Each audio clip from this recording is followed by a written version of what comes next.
तक शासक वर्ग नहीं बदलेगा हमारी समस्या का समाधान नहीं होगा। ये लाइन याद रखो, जब तक शासक वर्ग नहीं बदलेगा हमारी समस्याओं का समाधान नहीं होगा। क्यों? इतिहास का एक बिंदु बताना चाहता हूं। हमारे पूर्वज कभी भी दूसरे समाज के नेतृत्व में लड़ाई नहीं लड़े। देश आजाद होने से पहले कोई भी लड़ाई लड़े होंगे हमारे पूर्वज। अंग्रेजों के जमाने में सबसे ज्यादा आदिवासी पूर्वजों ने लड़ाइयां लड़ी, यहां तक कि महिलाओं ने भी लड़ाई लड़ी, लेकिन आदिवासियों के नेतृत्व में ही लड़ाई लड़ी। कभी भी गैर आदिवासियों के नेतृत्व में लड़ाई नहीं लड़ी। क्या लड़ी? क्या नहीं लड़ी। तो शासक वर्ग ने इसी बिंदु को पकड़ा। उस जमाने में 1932 में जो पूना पैक्ट करार हुआ, उसने इसी बिंदु को ध्यान में रखते हुए इन लोगों ने हमारे ऊपर पूना पैक्ट लादा कि आजाद भारत के अंदर आदिवासी स्वतंत्र लीडरशिप रहेगा तो आदिवासी देश का धीरे धीरे शासक वर्ग बनेगा। ये बहुत गंभीर बात याद रखना। यदि आदिवासी समाज का स्वतंत्र लीडरशिप रहेगा, स्वतंत्र आपका निर्णय प्रक्रिया आगे बढ़ेगी, तो भारत देश में आदिवासी भी शासक वर्ग धीरे धीरे बनता जाएगा। इस बात को ध्यान में रखते हुए उन्होंने 1951 में पूना पैक्ट का जो करार था वो आदिवासियों पर लागू किया और आदिवासी के नेता चुनने का अधिकार आदिवासियों को नहीं आपका खत्म कर दिया।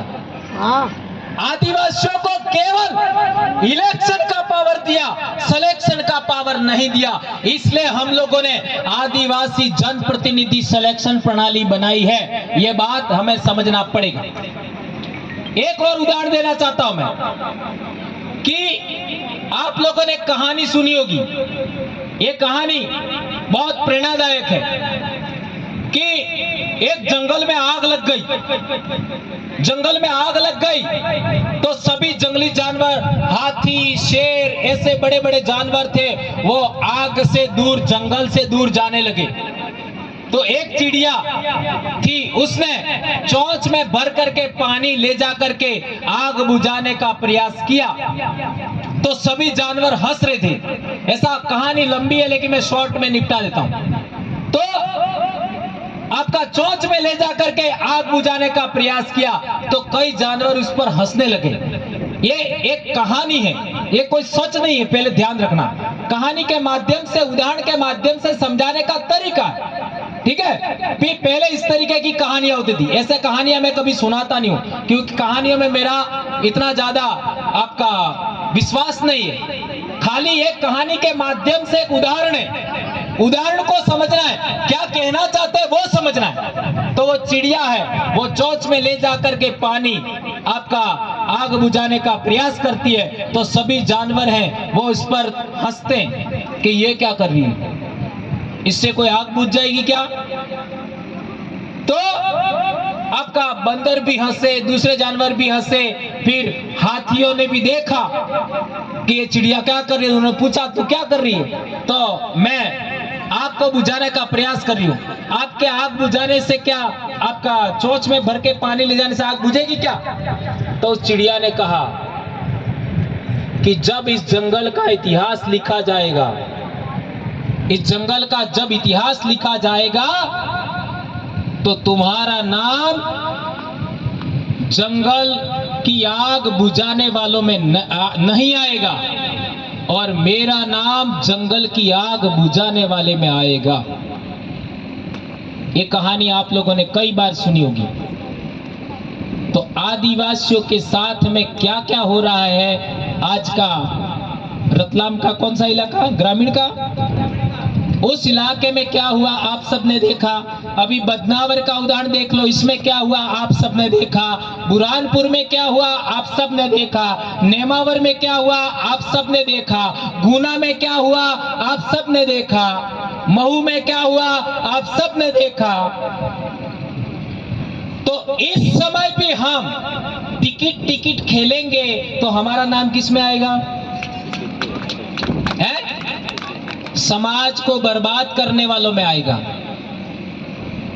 और जो लोग समाज को बचाने के लिए इस जाजम पर बैठेंगे और इस समाज को मजबूत करने का प्रयास करेंगे, उनका इतिहास समाज को बचाने वालों में आएगा। तो आप लोग अपना इतिहास क्या चाहते हो? आपका अपना इतिहास क्या चाहते हो आने वाली पीढ़ी में? समाज को बचाने वाले कि समाज को तोड़ने और बर्बाद करने वाले में? समाज को बचाने में कौन कौन विश्वास करते हो? हाथ ऊंचा करो जरा। शपथ लीजिए आज के बाद हम लोग ये जो शासक वर्ग का जो आपका पार्टियां हैं उन लोगों को बाध्य करेंगे। क्या बाध्य करेंगे? कि आपका आदिवासी इलाके के अंदर जितना भी मिनरल्स है उसमें जितनी भी कंपनियां लगी हुई हैं वो कंपनियों का रॉयल्टी या स्वामित्व, दो में से एक, या तो रॉयल्टी या स्वामित्व आदिवासी को मिले। ये बात हम लोगों को आज के आने वाले समय में अपने मैनिफेस्टो में नंबर 1 पे रखनी चाहिए। ये जो सामाजिक कार्यकर्ता यहां पर बैठे हुए, नोट करिए ये बात, क्या कि शेड्यूल्ड एरिया के अंदर जो भी खनन का काम कर रही है कंपनियां, चाहे वो सरकारी हो चाहे गैर सरकारी हो, उनका रॉयल्टी या मालिकत्व आदिवासी के हाथ में होना चाहिए। इसको जो भी मानेगा उसको हम वोट करेंगे, नंबर 1। दूसरी बात, जंगल का स्वामित्व शेड्यूल्ड एरिया के अंदर आदिवासी के हाथ में होना चाहिए। जंगल उगाने का, जंगल को सुरक्षा करने का और जंगल को विकसित करने का। जंगल में जितने भी उत्पाद पैदा होते हैं, चाहे वो शहद हो, चाहे वो गोंद हो, चाहे तेंदुपत्ता हो, वो सारा आदिवासी के हाथ में होना चाहिए। यह दूसरा मुद्दा हम लोगों को अपने मैनिफेस्टो में लिखना चाहिए। ये जो सामाजिक संगठन, चाहे जयस हो, भील सेना हो या भील प्रदेश मुक्ति मोर्चा, भील प्रदेश विद्यार्थी मोर्चा, कोई भी यह काम कर रहे हैं, ये 2 मुद्दे सबसे आगे रखने। क्या आप इस बात को मानते हैं? हाँ या ना तो बोल सकते हो? ओके। तीसरी बात, हमारे इलाके के अंदर शेड्यूल्ड एरिया के अंदर 45% आरक्षण है, 45%, और हमारी संख्या कितनी है? 73%। तो हमारा वहां पर आरक्षण 73% की भी मांग हो रही है और ज्यादा की भी मांग हो रही है। और आपको कितना मिलता है? 21%। तो आप लोगों की जो संख्या ज्यादा है तो आपको तो ज्यादा मिलना चाहिए। तो तीसरा बिंदु इस चुनाव के अंदर आपको बोलना है, ये स्टैम्प पेपर पर लिखवाओ। तीसरा बिंदु क्या लिखवाना है? कि शेड्यूल्ड एरिया के अंदर आपका लोक संख्या के अनुपात में आरक्षण या में लिखना है, क्योंकि हम वहां वही मांग कर रहे हैं, या अनुच्छेद 244(1) की मूल भावना अनुरूप आरक्षण देना होगा। ये जो बात रखेगा उसको हम लोग वोट देंगे। कितना मुद्दा हो गया? 3। नंबर 4, आदिवासी इलाके के अंदर, शेड्यूल्ड एरिया के अंदर तमाम प्रकार का अंग्रेजी दुकानें बाहर होनी चाहिए। अंग्रेजी शराब की दुकान समझ में आया? शेड्यूल्ड एरिया के अंदर, शेड्यूल्ड एरिया यानी आदिवासी इलाका, अनुच्छेद 244(1) का इलाका, उसके बाहर एक भी शेड्यूल्ड एरिया के अंदर अंग्रेजी शराब की दुकानें नहीं होनी चाहिए। और 5वीं बात, आदिवासी संस्कृति के विरोध में काम करने वाले तमाम संगठन पर पाबंदी होनी चाहिए। तमाम संगठन आदिवासी संस्कृति के विरोध में काम करने वाले तमाम संगठन, चाहे वो किसी के भी हो, उन पर पाबंदी, बैन होना चाहिए। और 6ठी बात, शेड्यूल्ड एरिया के अंदर चुनाव ईवीएम से नहीं होना चाहिए, बैलेट पेपर से होना चाहिए। ये मांग हमको करना है। ईवीएम से जो चुनाव हो रहा है, ईवीएम भी तो मशीन है। अरे यहां बैठ करके, धरती पर बैठ करके, चंद्रमा पर या मंगल ग्रह पर आपका जो क्या कहते हैं उसको उपग्रह सैटेलाइट वो संचालित हो सकता है, तो दिल्ली में बैठ करके ईवीएम संचालित नहीं हो सकता। ये बात समझनी होगी। और आज की तारीख में देश भर में बड़ा मूवमेंट चल रहा है ईवीएम बैन का, उसको हमें समर्थन करना चाहिए। 6 मुद्दे हो गए।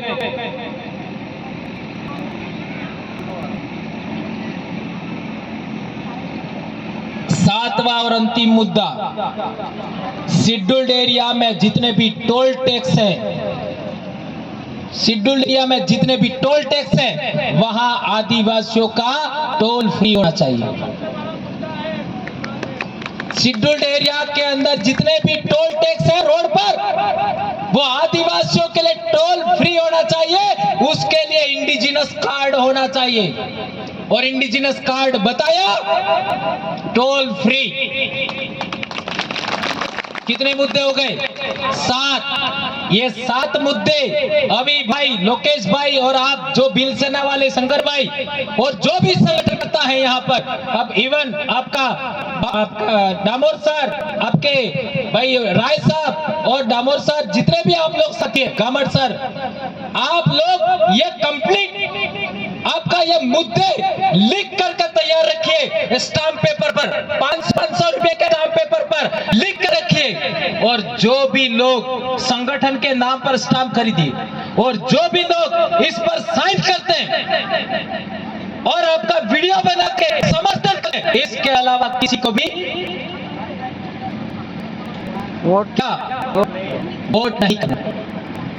हम भले आपका क्या कहते हैं नोटा को कर दो, लेकिन ऐसे समाज के विरोधी लोगों को, समाज को बर्बाद करने में काम करने वाले लोगों का समर्थन करने वाले लोगों को हरगिज अब हम लोग समर्थन नहीं करेंगे। ये बात मैं कहना चाहता हूं। दोस्तों, एक महत्वपूर्ण बात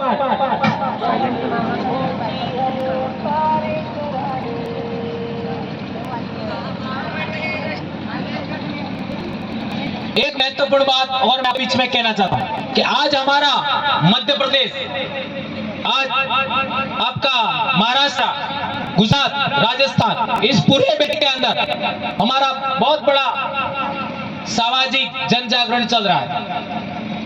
क्या जन जागरण चल रहा है कि हमारा बिल प्रदेश बनना चाहिए। तो क्या आप लोग इसका समर्थन करते हैं? बहुत अच्छी बात है। ये क्यों, ऐसा क्यों कह रहे हैं? तो देश आजाद होने से पहले भी बिल टेरिटरी का अपना नक्शा था और हमारे देश के अंदर भाषा के आधार पर अलग अलग राज्य बने। गुजरात का देख लो, महाराष्ट्र का देख लो, और कोई राज्य, पंजाब को देख लो। ये जो आपका राज्य है वो भाषा के आधार पर बने। तो भीरी भाषा का क्या हुआ भाई? भीरी का क्या हुआ भाई? उस आधार पर क्यों नहीं हुआ? तो ये बात हमें क्या बढ़ानी है। और एक बात ध्यान रखो कि भील एक ऐसी कम्युनिटी है, भील प्रदेशी क्यों बोल रहे हैं इसके लिए समझा रहा हूं। भील एक ऐसी कम्युनिटी है तो उनके शास्त्रों में भी इंसान के रूप में नाम है। रामायण में देख लो, महाभारत में देख लो, अन्य देख लो, इनमें भीलों को इंसान में लिखा है। तमिल भाषा को संस्कृत भी पुरानी मानते हैं और तमिल भाषा के अंदर भीलों का उल्लेख है। सिकंदर के आक्रमण के जमाने में भी भीलों का उल्लेख है, ठीक है। और दूसरे आदिवासी उनको शास्त्रों में जानवर दिखाया, किसी को रीछ दिखा दिया, किसी को बंदर दिखा दिया, किसी को राक्षस कह दिया, किसी को भालू कह दिया, आप सब जानते हो। किसी को कौवा कह दिया, किसी को गिद्ध कह दिया, वो रामायण में आप रेफरेंस देख सकते हो। लेकिन भील को इन्होंने इंसान लिखा। और ऐसा क्यों? आप सब जानते होंगे कि जिनके वो लोग आए थे तो सबसे पहले उनको टेरिटरी में प्रवेश हुए थे, वो भी इलाके में ही आए थे, जिसे इंसान के रूप में दिखाया। अब आज तारीख हमारे मध्य प्रदेश में हम देखते हैं तो 1931 का सेंसस, 1931 के सेंसस में जनगणना में लिखा है कि गया है कि भिलाला, बारेला, मानकर, पटलिया और एक और कोई था, यानी 5-6 ये समाज है, वो भील के सब क्लास हैं। भील के सब क्लास है, उपवर्ग है, ये लिखा मैं राजस्थान में हमारे इलाके में जो मीणा भाई है, उन्होंने एक मेरे को सवाल रखा ग्रुप मीटिंग में कि यार तुम्हारे भीलों का तो बहुत सारा संस्कृति भी है, भाषा भी है, पहनावा भी है, आपका आभूषण भी है, वाद्य यंत्र है, लेकिन हमारे सामने बहुत बड़ी समस्या है कि हम हमारे समाज को आते कैसे सिखाएं। उन्होंने मेरे को सवाल किया, मैंने उन्हें के सामने समझाना चाहता हूँ। मैंने को सवाल करा कि 11वीं 12वीं शताब्दी में मीणा राजा थे। ये बहुत महत्वपूर्ण बात है। 11वीं शताब्दी में मीणा राजा थे। उससे पहले मीणा राजा थे, उसका क्या उदाहरण है? उससे पहले उसका उदाहरण है, वो कहते हैं मत्स्य। मत्स्य से मीणा कैसे हो गए भाई? ऐसा मैं पूछा। और जो मत्स्य लिखा है वो तो किताब में लिखा हुआ है। पुरातात्विक प्रमाण क्या है? पुरातात्विक प्रमाण का मतलब जमीन के अंदर कोई चीज निकली, कोई सिक्का निकला, कोई शिलालेख निकला, जिसके ऊपर आपके समाज का कोई प्रमाण है तो बताइए। तो वो तो निरुत्तर हो गई, उनके पास कोई उत्तर नहीं था। फिर मैंने एक उदाहरण दिया कि आपका टोंक देख लो, आपका डोसा देख लो। इस इलाके में मंदसौर से लगा करके दिल्ली तक मालव गणसंघ के सिक्के मिले हैं, शिलालेख मिले हैं। तो ये मालव गणसंघ कौन था? ये उनसे मैंने सवाल किया, मालव गणसंघ कौन था? तो उनको पता ही नहीं। फिर मैंने बताया को मालव गणसंघ से ही मीणा कमेटी का नामकरण हुआ है।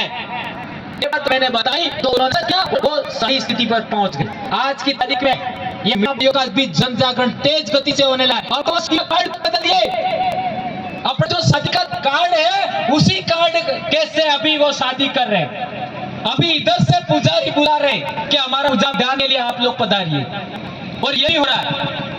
बहुत सारा परिवर्तन हो रहा है। तो मैं आप लोगों से कहना चाहता हूं कि 12वीं शताब्दी से पहले भील के अलावा यहां पर दूसरे नाम कहां है? कहां है? बारेला नाम का है, लंका मानकर नाम का है, पटलिया नाम का है। ये बात कई लोगों को बुरी लगी, लेकिन ये क्यों कहना चाहता हूं? ये बहुत बड़ी बात है। क्यों कहना चाहता है? बहुत बड़ी बात है। आदिवासियों के अंदर ऊंच नीच नहीं होता। मैं ऊंचा, तू नीचा, ये होगा। नंबर 1, आदिवासियों में छुआछूत नहीं होती। नंबर 2, नंबर 3, आदिवासी में सेंटर नहीं होता। नंबर 4, आदिवासी समुदाय होता है वो जाति नहीं होता और गणतंत्र का आधार होता है। यदि मध्य प्रदेश के अंदर हीराला पटियाला के बीच छुआछूत बंद नहीं हुआ, स्तरीकरण बंद नहीं हुआ, श्रेणीकरण बंद नहीं हुआ, आप लोग जो जाति रूप में बदल रहे हो वो रुक नहीं, तो आप लोग आदिवासी नहीं होगी, आप लोग जाति में बदल जाओगे। ये बात ध्यान रखो। इसलिए ये बात मैंने बोली है, आपके समर्थन में बोली है, आपके नुकसान के लिए नहीं बोली है। इसका उदाहरण देना चाहूंगा। ये तुम्हारे प्रश्न में मेरा खुद का तहसील सिमलवाड़ा का उदाहरण दे रहा हूं। मेरा तहसील 3 तरफ से ढका हुआ है और मेरी तहसील के अंदर गुजरात बॉर्डर पर डामोर जनजाति रहती। डामोर, मैं गुरडार हूं, मैं परमार डामोर हूं। तो डामोर जनजाति वो थोड़ा सेपरेट है, वो स्टेट को अभी मैं उदाहरण नहीं दे सकता क्योंकि नहीं है। तो वो लोग हमारे इलाके के अंदर तो अनुसूचित जनजाति है और बॉर्डर क्रॉस किया तो उनको ओबीसी का भी सर्टिफिकेट नहीं मिलता। ओबीसी से भी 2006 तक उनको अनुसूचित जनजाति का प्रमाण पत्र मिलता था, आज खत्म हो गया डामोरों का। ये गुजरात का उदाहरण। और उनके गोत्र क्या है? कटा, खाट, पगी, ये गोत्र जो हमारे हैं। और तो और एक परिवार, एक बाप के बेटे, एक परिवार राजस्थान बॉर्डर में उसके सर्टिफिकेट है, वो ट्राइबल है, और एक परिवार उधर, उसको जनरल से भाई करना पड़ता है। यही स्थिति मैं हमारे इलाके में कहता हूं कि संत सुरमाल महाराज के भगत हैं, बहुत जल्दी 10 साल के अंदर आदिवासी की लिस्ट से बाहर हो जाएंगे। ये बात मैंने पिछले 4 साल से लगातार बताया। कई लोगों को बुरा लगा। और अभी संत दुर्बाल महाराज का भगत परिवार है, उनके वंशज है, उन्होंने भी पिछले कार्यक्रम में कहा कि भाई उनके साथ हो जाओ। ये सही कह रहे हैं और इसलिए मैं कहना चाहता हूं, मैं किसी से डरता नहीं हूं। चाहे कोई मेरे को कार्यक्रम में बुलाओ चाहे नहीं बुलाओ, मैं जहां भी जाता हूं वहां जो बात सही है वो कोई नहीं बोलेगा, वही बात मैं बोलता हूं, वही बात बोलता हूं। और आपने झाबुआ में भी देखा होगा, अभी छोटा उदयपुर में भी आपने देखा होगा, अभी मैं साथ में गया था, अभी देखा होगा आपने। मैं कभी किसी के आगे जो बात कोई नहीं बोलता तो भी मैं बोल देता हूं। तो ये बात मैं आपके बीच में रखना चाहता था। यहां पर भी यही हालात आएंगे जो वहां गुजरात में डामरों का आए, और हमारे इलाके में तो अभी सुधरने लग गए, लोग समझने लगे कि नहीं, हमारा धर्म भी आदिवासी है और हमारा समुदाय का नाम भी आदिवासी है। अभी इस पर बच्चा बच्चा बोलने लगे, तो ये बात आपको भी ध्यान रखना होगा। और जो धर्मांतरित हो गए, अब धर्मांतरित हो गए शब्द भी गलत है। ये धर्मांतरित हुए, कौन से धर्म से दूसरा बदला? आदिवासी तो धर्म पूर्वी संस्कृति को मानते हैं, ठीक है, लेकिन हमारे लोग क्या करते हैं, जो लोग आदिवासी संस्कृति से बाहर धर्म की ओर चले जाते हैं, वो आदिवासी संस्कृति के अनुसार नाम ही रखते। सही है गलत है? डिलिस्टिंग वाला मामला चल रहा था, तो कुछ लोगों ने मेरे पास आज इसका क्या करें, तो मैंने उनको पूछा कि तुम्हारे बच्चों का नाम क्या है, तो उनको समझ में आ गया, पकड़ लिया। क्या नाम है? आजकल कैसे नाम रखते हैं, तो कोई जैकब, कोई स्टालिन, कोई मिगल। अच्छा, तुम्हारा ज्यादा पैसा था क्या? नहीं था, तो ऐसा नाम रखने में तुमको क्या मजा आ गया? ये नाम पुनर्विचार करिए, ये संस्कृति के लिए बोला है मैंने। और विवाह पद्धति का उदाहरण देख लो, तो हमारे फेरे लेते हैं, लेते नहीं लेते, और हमारे उधर तो जमाई भी फेरे दिलवाता है, और हमारे बुआ होती है वो भी फेरे दिलवाती है, और उधर तो फेरों का कोई मतलब भी नहीं है। ये तो ईसाई धर्म की ओर चले गए, उनके लिए कहना चाहता हूं। ईसा मसीह हमारा बाप था क्या? बाइबिल कोई हमारी भाषा में है क्या? क्या वो हमारे देश में पैदा हुए थे क्या? तो क्यों जा रहे उधर? है? यदि आपको आदिवासी धर्म पसंद नहीं है तो भील धर्म ऐसा कहो, भीली धर्म है और भीली संस्कृति से बाहर जाना है। अब दूसरे धर्म, इधर खानदेश का उदाहरण देखो, कई हमारे भील हैं वो मुस्लिम भी बन गए। क्या कुरान तुम्हारी भाषा में लिखा है? क्या मोहम्मद हमारा बाप था क्या? क्या वो हमारा भील था क्या? तो क्यों जा रहे उधर? अरे भैया, उधर उन लोगों का शासन था, अंग्रेजों का शासन था, ईसाई बने, वो शासन गया, अब नहीं है, तो वापस आ जाओ। मुगलों के जमाने में मुसलमान बन गए, अब का राज नहीं है, चले गए, कोई बात, वापस जाओ। वो आपस में संस्कृति में आने था। और इसलिए पहले हमारे इलाके में हम बताते हैं कि हमारे इलाके में पूजा होता था, वो आग की पूजा करता था। हमारे विवाह होता है तब बुआ फेरे दिलवाती है, मामा का लाड़ी के कपड़े पहना करके, आपका लाड़ी का कपड़ा दो प्रकार का होता है, एक बुआ लाती है और एक मामा लाता है। और वो गोत्रेज होता है ना, बराड़ी, वहां लाड़ी बैठे पास उठा करके मामा मंडप में लाता है। तो मामा और बुआ और पार जो पूजा करने वाला, इन तीन के बगैर विवाह नहीं होता था। तो आजकल लोग क्या कर रहे हैं, उनको बुला करके पूजा कराते हैं और फिर ऐसे फेरा दिलाते हैं। हमारे ऐसे लेते हैं, ऐसे लेते हैं, उनकी तरफ भी नहीं जाना है, और न जाने क्या मंत्र पढ़ते हैं। अब क्या मंत्र पढ़ते हैं कुछ समझ में नहीं आता है। ये कांति भाई बोलते हैं, अरे कांति भाई को इसका अर्थ पता है, मेरे को नहीं पता। और कांति भाई महीने डेढ़ महीने में ठीक हो जाएंगे, फिर इनको पूछ लेना आप, ठीक है। तो विवाह दूसरा, पहला नामकरण, दूसरा विवाह, और तीसरी हमारी प्रजापति। आदिवासी प्रकृति को मानता है, नंबर एक। दूसरा प्रकृति प्रकृति के नियमों मानता नंबर 2। और तीसरा, आदिवासी अपने पूर्वजों की पूजा करता है। इसके अलावा आदिवासी का जो मूल धर्म है, आदिवासियों की पूजा पद्धति है, इसके अलावा कुछ भी नहीं। प्रकृति में पेड़ पौधे आ गए, जीव जंतु आ गया, आसमान आ गया, धरती आ गया, नदियां आ गई, जीव जंतु की चींटी आ गई, अनाज आ गया, फल फ्रूट आ गए, सब आ गया। और प्रकृति का नियम देख लीजिए, होली आती है तो अपने आप अपने पैरों में उमंग आती है। होली का समय आता है, अपने आप अपने पैरों में उमंग आती है। और उसी उमंग से आपका बोंगरिया, क्या बोंगरिया बोलते हैं ना, वो हाट लगता है, गल का कार्यक्रम होता है। वो आज करके दिखा दो जरा। अरे आज बोंगरिया जैसा मजा आज करके देख लो, संभव है क्या? नहीं हमारे बारिश के अंदर धान रोपे, हाड़ रोपे, हाड़ रोपे तो वो अपने आप ही आ जाते हैं, अपने आप। वो आज गीत याद करके दिखा। तो मौसम के अनुकूल हमारे समाज का एक दिनचर्या भी था और वार्षिक चर्या भी थी। वार्षिक चर्या पूरे साल का सिस्टम था, उस सिस्टम के अनुसार पूजा होता था। और वो पूजा निश्चित अवसर पर होती थी। हमारे इलाके में अक्सर वो पूजा रविवार को ही होती है, शनिवार के शाम से रविवार तक 2 दिन। और उस पूजा पद्धति में महुए वाला अर्क डालना जरूरी है। क्यों डालना जरूरी है ये बाद में समझाऊंगा। और फिर भोग लगाना जरूरी है। भोग ये तो आप समझते हो, है ना?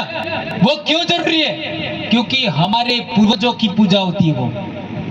और पूर्वज जो खाते थे, पूर्वज जो पीते थे, उसका भोग लगाते। आदिवासियों में मान्यता कि हमारे पूर्वज मरने के बाद हमारे आसपास ही रहते हैं।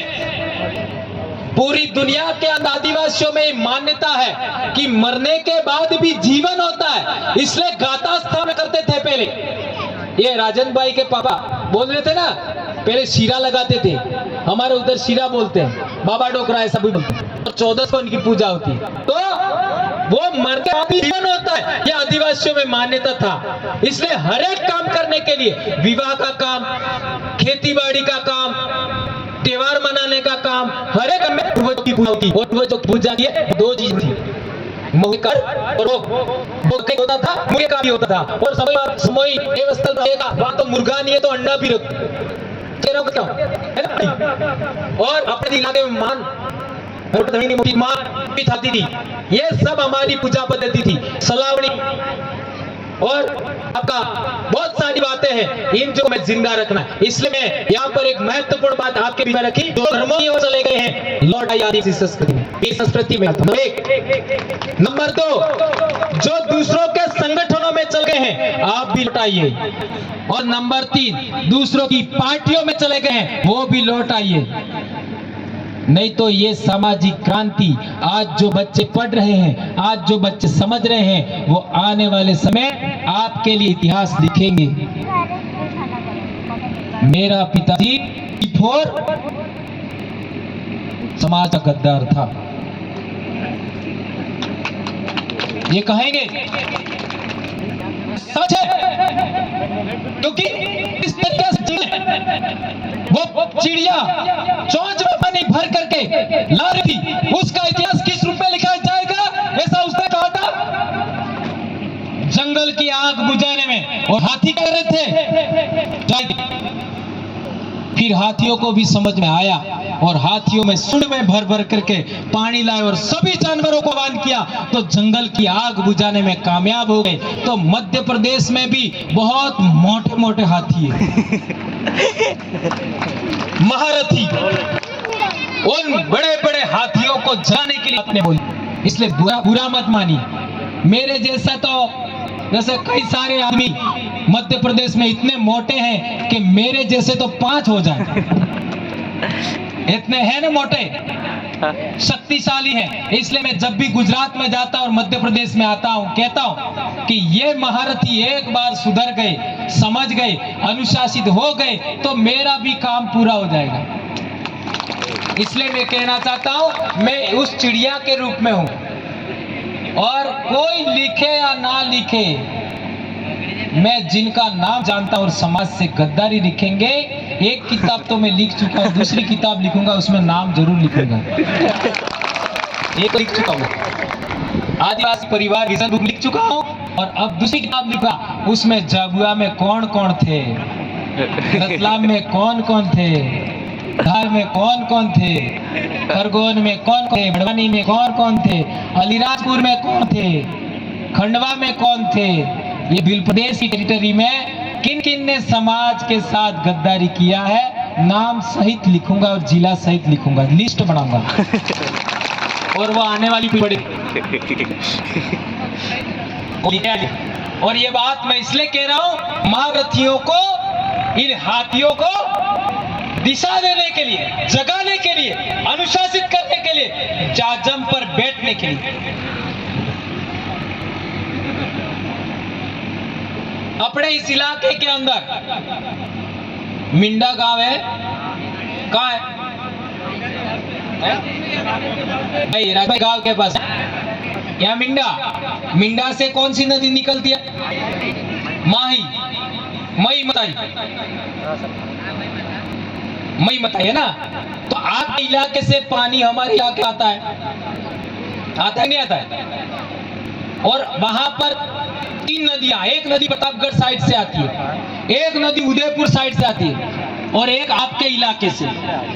तो वहां पर हमारे गुजरात के भी लोग, हमारे राजस्थान के भी लोग, वो अपने पूर्वजों का फूल विसर्जन करते हैं। फूल का मतलब, हमारे जो लोग दफनाते हैं लोगों को, गोभी गुरु वाले दफनाते वो क्या करते, तो नाखून और एक बाल, ये दोनों काट करके ले लेते हैं, और फिर माघ पूनम के दिन वहां विसर्जित करते हैं। और जो लोग जलाते हैं वो हड्डियां, अवशेष वो ले लेते हैं, और माघ पूर्णिमा को वो भी प्रवाहित करते हैं। तो आप में से बिल कितने हो? ये तेरी तो सारे बिल है। तो आप कहाँ लेके जाते हो? कौन नदी? अच्छा, ओके, अच्छा है। माई नदी में ही प्रवाहित करते हो, चलो बेड़सर आके मिल जाएंगे, है ना। लेकिन गंगा नदी में लेके जाओगे तो कभी मिलेंगे? तो कई लोग हमारे इलाके में गंगा जल का वो उद्यापन भी करते हैं, आपके इधर होता नहीं है? हाँ, तो ये कल्चर हमारा नहीं है। अब एक महत्वपूर्ण बात कहना चाहता हूं, माही नदी इलाका, साबरमती नदी इलाका, और लूनी नदी का इलाका, नर्मदा का इलाका, और तापी का इलाका, और थोड़ा बहुत गोदावरी का इलाका, ये पूरी पट्टी के अंदर भी आदिवासी बाहुल्य इलाका है। और इस इलाके में जितनी भी भील के अलावा जनजातियां हैं, वो भी भीलों से ही बनी होंगी, उनका सब क्लास होगा, ऐसा मुझे लगता है। और कोई नहीं माने तो कोई दिक्कत नहीं, लेकिन हमको इक्वालिटी के आधार पर काम करना है, याद रखना है।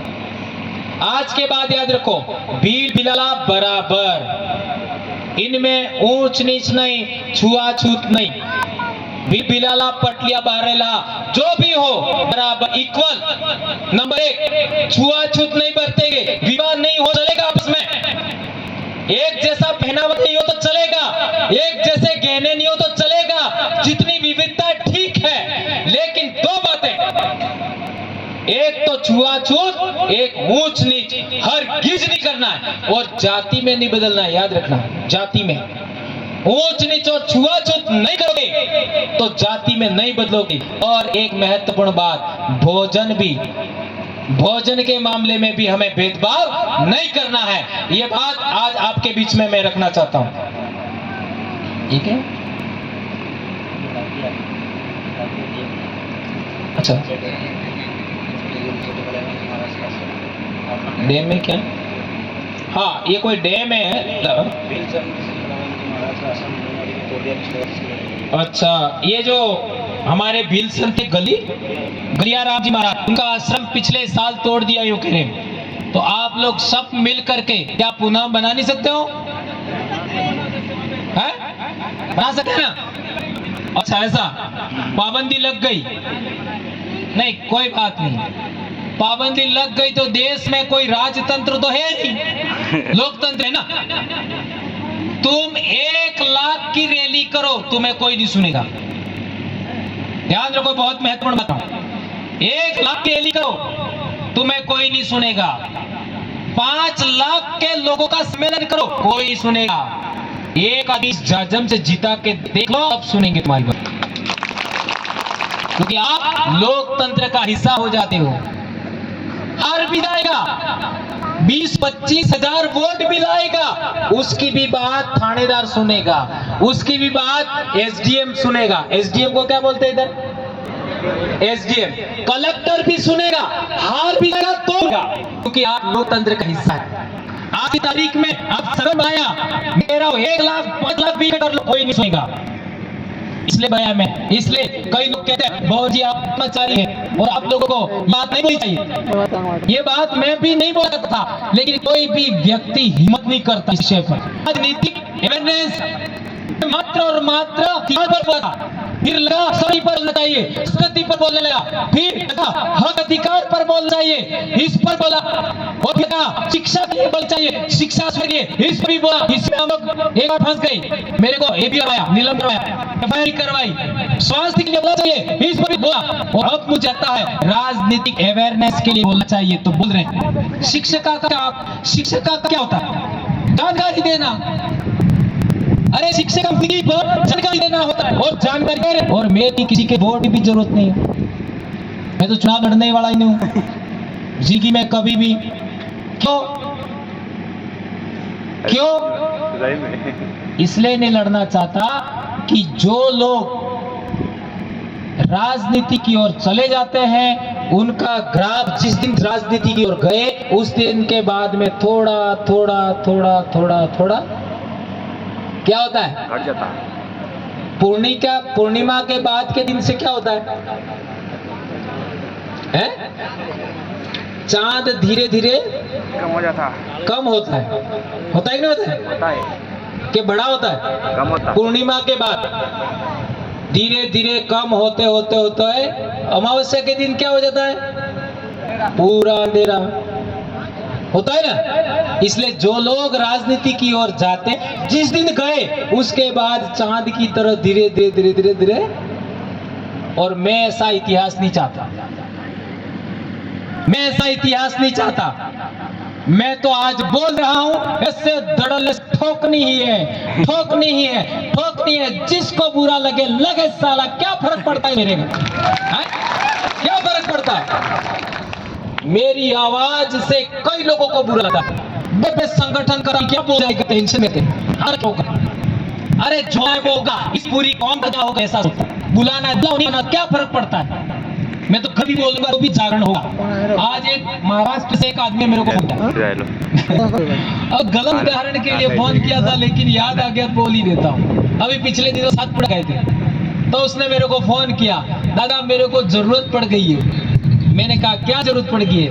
थोड़ा पैसे की जरूरत है। नाम तो बोला ही नहीं, डायरेक्ट बोला कितना चाहिए? तो 1000। कहां से बोल रहे हो? तो महाराष्ट्र से। मैंने कहा यार महाराष्ट्र में कोई नहीं देने वाला है। मैंने ऐसा पूछा, कोई देने वाला नहीं है? नहीं, मैं आपसे मिला। अरे पैसे के लिए मिला था क्या? मेरे पास कौन सा खजाना है? कौन सा पेड़ पर लगा हुआ है? मैंने कहा मेरे खाते में दे, अभी बता, स्क्रीनशॉट करके भेज दो। 49 रुपया पड़ा है मेरे खाते। 76,000 रुपया मेरी पेमेंट आती है, कट कटाने के बाद 76,000। अभी 49 रुपया पड़ा हुआ है। डीजल ही दूसरे लोग ने भराया है। मुझे किसी के पैसे की भी जरूरत नहीं है। और अब तो मैं बाकी अकेली सतान हूं, मेरे पास जमीन भी बहुत है, कमा के खा सकते हैं। इसलिए स्वाभिमान नहीं बेचना है। अब उस बेचारे को ऐसा लगा होगा कि भंवर दादा सपोर्ट कर देंगे, पर वो इतना दूर से है। पर मुझे एक बात अच्छी लगी, बिल प्रदेश की आवाज वहां तक पहुंच गई है। उसने मेरे ऊपर विश्वास किया और धीरे धीरे ही सही अब राय बन रही है। कई लोग पहले मेरे को अनाप शनाप गालियां देते थे, अनशंट सोशल मीडिया पर कुछ भी बोलते थे, अब धीरे धीरे चुप हो रहे कि नहीं हो रहे? और आने वाले समय में वो सभी मान जाएंगे। और मैं तो कहना चाहता हूं, तुमने मेरे को चाहे कितनी भी गालियां दिया, कुछ भी कहा, मैं आप लोगों को माफ करता रहूंगा, माफ करता रहूंगा, माफ करता रहूंगा। लेकिन 2023 में तुमने समाज के साथ गद्दारी की तो किताब में नाम जरूर लिखूंगा।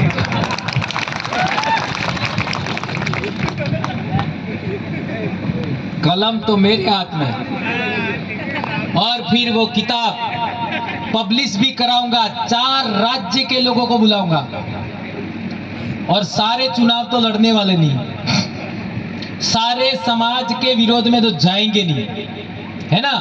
और मैं गलत भी नहीं बोलना चाहता किसी भाई को, है ना, वो खाली आपको समझाने के लिए उदाहरण दे रहा हूं।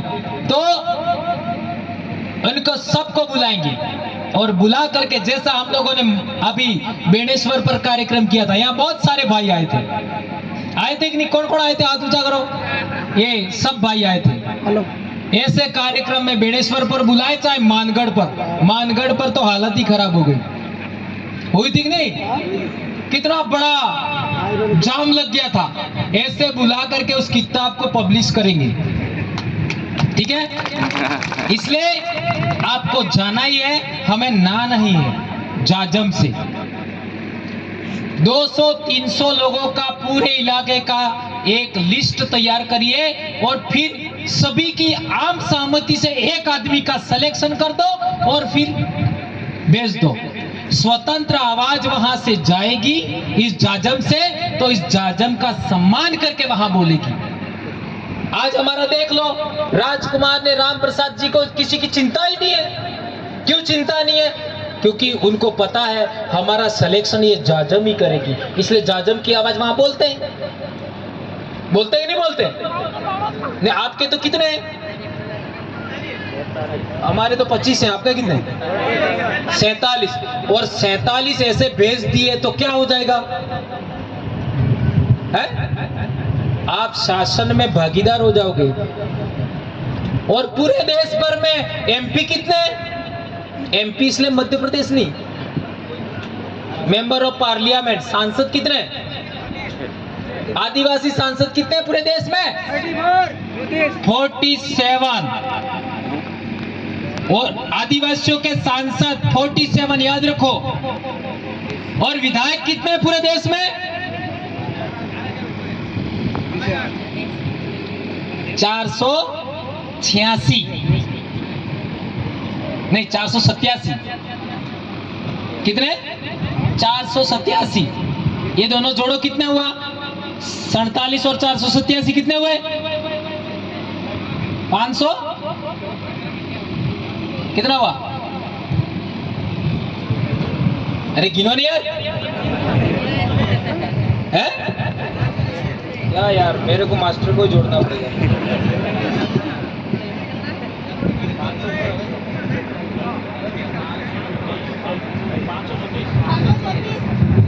8 4 12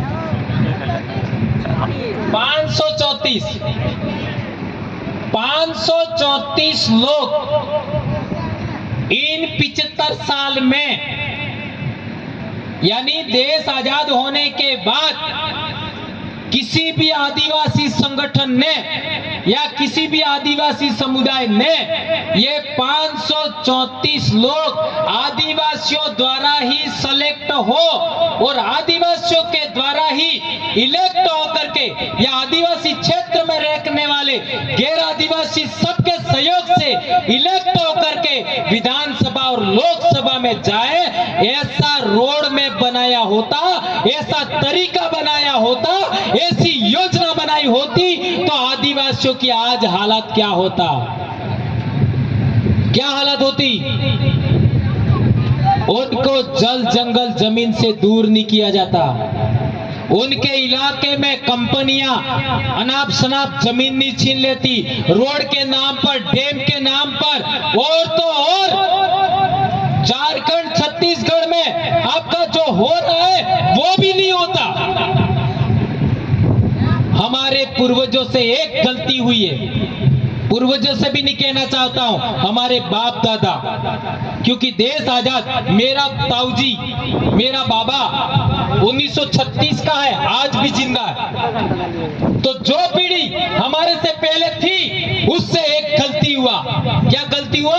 उन्होंने दूसरे समाज के लोगों पर विश्वास कर लिया और उन्होंने जिनका सिलेक्शन किया उसको अपना नेता मान लिया।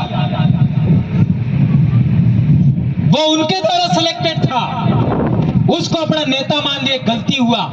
अब मेरे भाइयों, हाथ जोड़ करके मेरा अनुरोध है आप लोगों से, अब आदिवासियों के द्वारा सिलेक्टेड आदमी को ही आदिवासी का लीडर मानना है। ये बात आपको आज से गांठ बांध लेनी है। क्या गांठ बांधनी है?